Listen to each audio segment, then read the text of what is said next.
and welcome to Amplify with Purpose, right here from Sydney, the podcast where we talk about life and business and amplifying with purpose and creating the life that you just love living. Today, I have the absolute pleasure of having Jackie Van Baren, who is with me here in Sydney. This is the first in-person interview I have done since we've done this podcast. And I'm super excited because Jackie is also a South African. Hey, Jackie.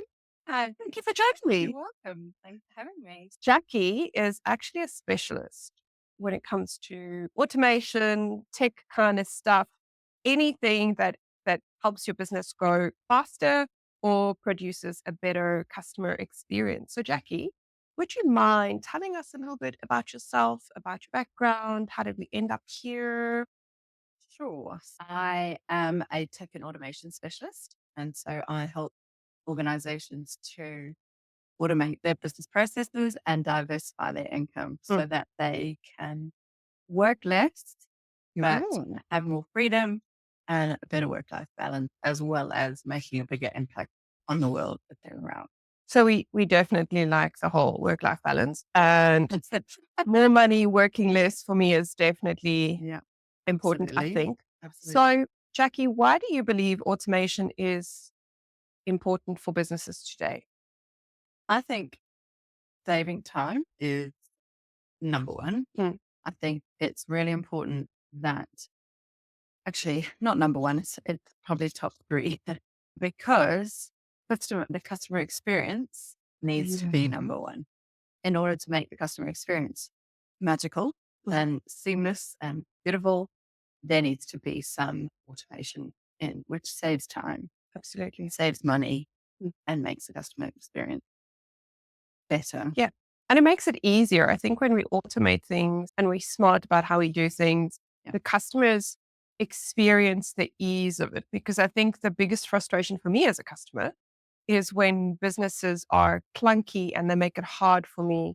And the minute a business removes that clunkiness or the friction in the process, Absolutely. then I'm like, yes, I want to do business with you Yeah, because it's just so definitely. much And I'll easier. come back. Exactly. And Yeah. that's what we want. We want customers who come back time and time again Yeah. because we produce a great result. So Yeah. we obviously always want to be producing a good result, but we Yeah. also want to create that feeling of ease and the feeling that they're taken care of. And I think automation makes it a little bit easier for businesses. Definitely. Definitely. And personalizing it, personalizing the Oh, experience yes. so that you're not speaking to random people. You actually look like you are speaking personally to that person. I love that you mentioned that because I think one of the challenges of automation is personalization Absolutely. because we like to think as businesses that personalization means I can put your name in, but still send you the same stuff I'm going to send everyone else. Yeah, definitely. But Kind of love it. if pretty much, but also it's about the little tricks and the little touches that you could put in Mm. with automation that people aren't expecting, Mm. like a quick "how you doing" email or Ooh. a quick "this is what we did for you. What do you think service? Is there anything that could change?" Yes. If you think about going to Woolworths, for example, and how on your card you're presented with a whole lot of these things that they look like they just for you Yes. on your reward card and things like that. But actually, there's lots that go in the background to make it look like they care about you Exactly. and what you need, things like that. So, Um, what are some of the common pitfalls that businesses get themselves stuck into when they do this automation thing? the funny thing is, people feel like automation is set it up, set it, and forget. But you absolutely need to make sure that what you do create is working, Hmm. is still fit for purpose, and is not going like in a different way that you originally anticipated it. It might have been brilliant when you first started, but actually 3 months in, there might be something better. Oh, technology always moves faster, or the experience of customers changed as Yes. well. So you need to put little things in and out just to take stuff out, put stuff in to make sure that that customer experience that you want is still relevant today. So, if it's not set and forget, how do we as businesses work around this thing? Because technology changes all the time. As we're sitting here, I'm pretty sure there's a million things that have changed. I read this morning that AI now does voice, which is like, whoa, okay, hold on. So how do we not set and forget, but how do we do it so that it's not a burden? Because it feels like it could become quite hectic. Definitely. Definitely. And I think it's about constantly reviewing your processes, constantly reviewing what the customer wants, what the customer expectations are, what service that you said you would provide. Are you providing it? Or is some of the things that you originally said that you were going to provide actually not that relevant anymore? So it's about having somebody responsible for it, number one. Yeah. But also reviewing it. The people, like lots of different types of stakeholders, reviewing it to make sure that it's actually still fit for purpose. And you can sit down and know confidently that the customer is going to walk through your virtual doors or through your website or whatever it is, and they are going to have the same experience time and time again. And if they don't have that same experience, how are you going to rectify it as well? So all of that sounds like you need an army of people. And that's great if you are a corporate organization, but what about smaller businesses? How do they manage this constant need for keeping an eye on things, for making sure that it's still fit for purpose, making sure that the customer still gets what they need? How do we manage that? I think it's about keeping things simple and just not overcomplicating what you've said you're going to do. And I think just an email automation, the smallest thing. It'd be two things. The email automation, is it still taking people through the process or people getting stuck? Glance into the email automation system. Are they still there? Do they need to be moved on? Have they come in late? Do they need to be moved through the process? Just, it needs to have somebody just looking after that. One thing that I had recently with a calendar blank, the calendar invite. So I went on somebody's calendar and I booked myself into their calendar so that I could speak to them. I'm here in Australia, they're in the UK. I felt frustrated that I had to keep finding a time. So they had a calendar link. I was like, brilliant, I'll book in with you. Yes. I booked a few days later. I turned up for the call and they weren't there. Oh, And so I messaged them saying, are we still having the call? And she said, oh, I cancelled that calendar a while ago. I haven't used it since. And it was on her auto signature. oh, And so I just think the smallest little tiny bits of detail could have been just take it off the signature. Yeah. If it's no longer part of your process. So if you're going to change things, just remember that there are implications. Absolutely. But just if you're keeping everything simple, then those changes won't be such a big deal. I think one of the biggest mistakes we make as business owners is we get distracted by these cool, shiny things. You've all done it. I know you have. Let's not kid ourselves. And then we jump into it, but we don't have a process to put it in place and to monitor to see whether or not it works. And then we get to a point where we're like, okay, I'm done with this. Or I found a new shiny thing, or I found a cheaper shiny thing, which is also always good. And then I'll just move on from that. And one of the things that my clients know will always come up because what is the process behind this? Because I feel like if we could just for ourselves, it doesn't have to be this big, scary process document that some expert has to go and document. No. But I feel like we need to put something in place where you've got a spreadsheet that says, this is all the tech I've got. And this is what it is. It's a licensed tech, I own the tech. And this is where it is. Because I speak to business owners so often and they say, you know what, I'm getting these bookings or my hairdresser. I don't know where these people find my personal number. It's everywhere because when she started her salon, she didn't think about where is it going to be. So she just put it up everywhere when she was advertising. Now she's got a business number and now people are phoning on the personal line. But it's because we don't have a way of tracking it. So my recommendation would be to find a place or a way that works for you. It could be a spreadsheet, it could be a document, but just somewhere where you say, this is all the tech I have. And these are the things where the tech needs to be changed. Because at some point, especially for growing businesses, you have to update it. And then you've got to go back and say, is it on my website? Is it on my signature? Yeah. Is it on an automated email somewhere Yeah. in my email responder? Yeah. Yeah. So what is the effect of automation in terms of growth and scalability for businesses when they do it well, when they get someone like you in to say, hey, I want to do these things? How does it impact the business? Oh, wow. I think initially it is an investment, and you do need to set up those processes and work out, okay, I've got these subscriptions to, I've paid for them for the year.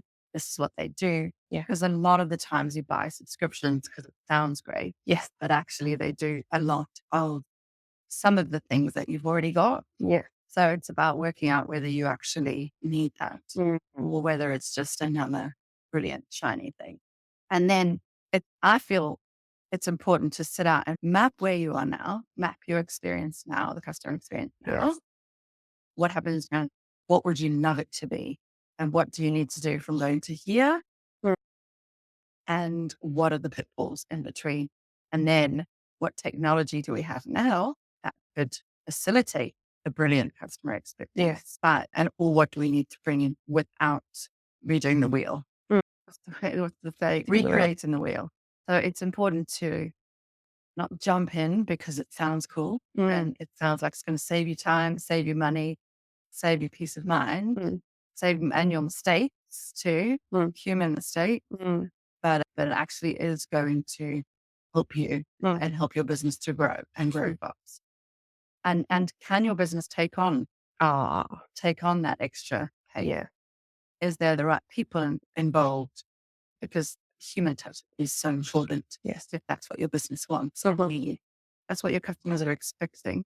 Yes. You can't just put an automated service or a Yeah. bot or something in to replace it. If they're expecting a high quality, personalized one-to-one service, Mm. then you've got a group setting Mm. that's just not going to help people and not give them what they're expecting. Absolutely. Yeah. So I think it's just important to work out where you are now, work Mm. out where you want to be. Do you have the technology involved? Mhm. Do you have the people involved? Mm. If not, get those in first before, because otherwise you're going to just crash and burn. You're going to go Yes. jumps and then crash and burn. So, do you have examples of businesses that did it well and how that's improved their experience or the business or? Absolutely. I actually think COVID helped us a Uh-huh. lot. Yes. Thank you, COVID. I think it made us move things forward. Mm. So the success stories, if you think in the financial industry, when people were still buying and selling houses, Mhm. we could not go into the bank to get the documentation that you needed. Or in the back in the days where you needed to sign contract for things Yeah. to exchange. Now everything's done online. Thank goodness. Everything is done through an e-signature. Yeah. In some places. Not. In some places, true, there are some organizations who still value the traditional model and still see that the importance of it. Mm. But it's the popularity of auto signatures, Yes. of email signatures that is actually growing, Yes. from an online coach, for example, to a financial planner, or whatever. Having those digital signatures Mm. it's just life changing. And that's one bit of technology that has made life easier and made houses and businesses things move faster Mm. and go through the process Mm. without leaving the house, for Mm. example. Absolutely. Yeah. And making people print stuff. Those people who make me print stuff. Just saying.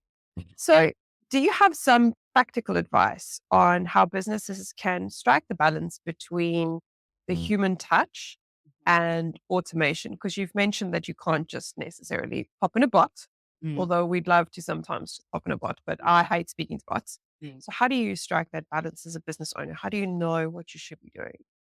I think it depends on what your business and what your customers are expecting. So I mentioned a little bit earlier, if your customers are expecting high touch, high personalized experience, speaking to somebody in the face, then I think the automation can come on behind the scenes, which will help you to. So there could be automated admin tasks that employees or business owners can do so that they have time to speak to that customer one on one, because that's what they're expecting. Mm.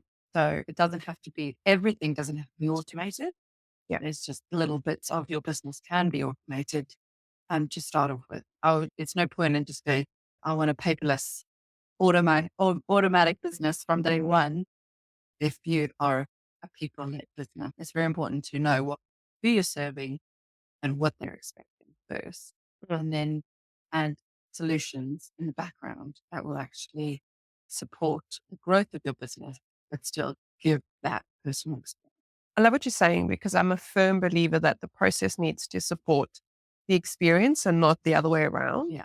And I think for smaller organizations, it's easy to build the experience and get someone like you in to say, this is what I'd like it to be. Can you help Yeah. us automate it? Whereas the larger organizations end up with a process that dictates the experience. And it's very hard to undo that because it's the Queen Mary, right? Moving the Queen Mary is course correction. You don't just turn left, No. which I think is a problem. So many business owners obviously worry about the cost of automation because the minute you say tech and automation, you're like, oh, okay, so we're talking like mid-jillions here. Is that true? What are some of the ways to balance the cost investment? I think acknowledging that the initial investment in initial setup will cost money, and getting that right and spending the time getting that will outweigh the stuff in the background where when things go wrong because you haven't set it up properly, Yeah. that's when things get cost more money. So acknowledging there's a setup and then keeping those costs managed and not going with the shiny thing. Oh, look at this bit of software. Because remember, it takes time and effort and money to implement a new Yes. solution. So just because that's going to save you $200 a month doesn't mean to say it's actually going to, in the long run, save you money because Yeah.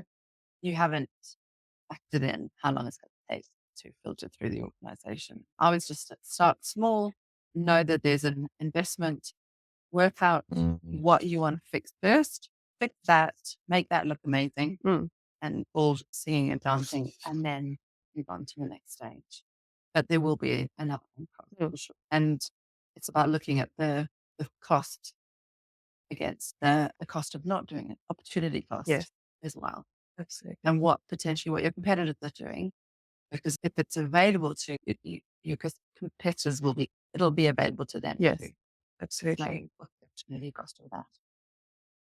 So what are some of the trends in automation for small to medium-sized businesses that you're seeing, and what do you think the future holds? I think it's a lot of. I think AI is going to change the way I think it's already changing the way we do things. I think it's been used badly and been given the wrong name, but I think it's been around for a long time actually. Yes. But it just hasn't had the word AI associated to it.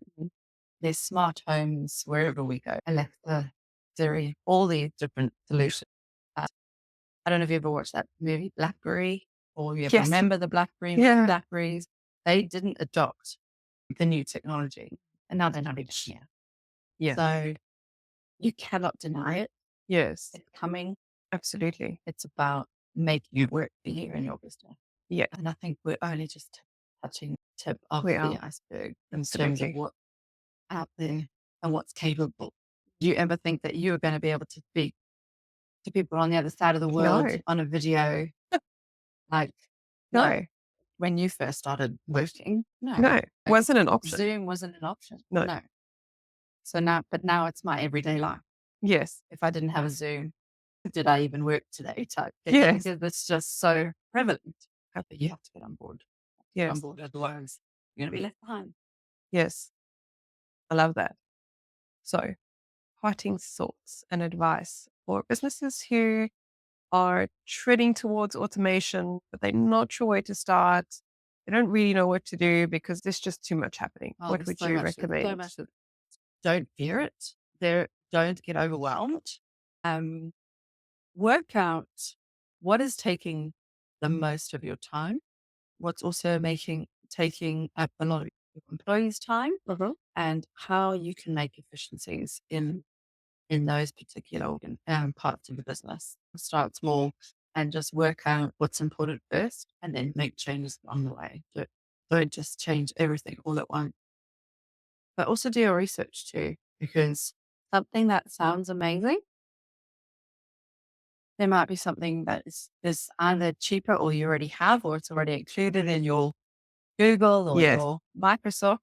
For example, like Calendly, like that scheduling software, Mm. that's available in Google. It's not connected to Zoom because they're different technologies, Yes. unfortunately. So it'll always connect to Mm. Google Meet, Mm. but it's still part of your Google Yes. workspace that you pay for, no monthly basis. Mm. So do you need Calendly? Like just the tiniest of examples. Yes. Do you actually need all these shiny things, Mm. or are they included and just need a little bit more extra time for you to review what you are Mm. And understanding. and Yes. understanding Of what you have. exactly. And is it going to help you, or does it just look good? Yeah. Another Shiny thing. Do you have any resources or places where businesses can go and research stuff or find extra information about tech automation? You can always come to my website. Fantastic. What is it?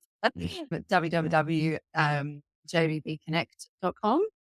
But also, yeah, checking out my blogs. Really, I think that's all I have. All I have on that one. Awesome. There you have it, folks. Don't fear automation. Start small and don't run after the shiny object. No. And if you're in doubt, call Jackie. Yeah.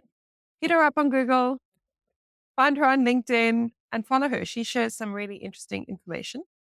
We hope that you have enjoyed this episode of Amplify with Purpose, and we hope that you will employ your automation with purpose. So until next time, take care and thank you for joining us.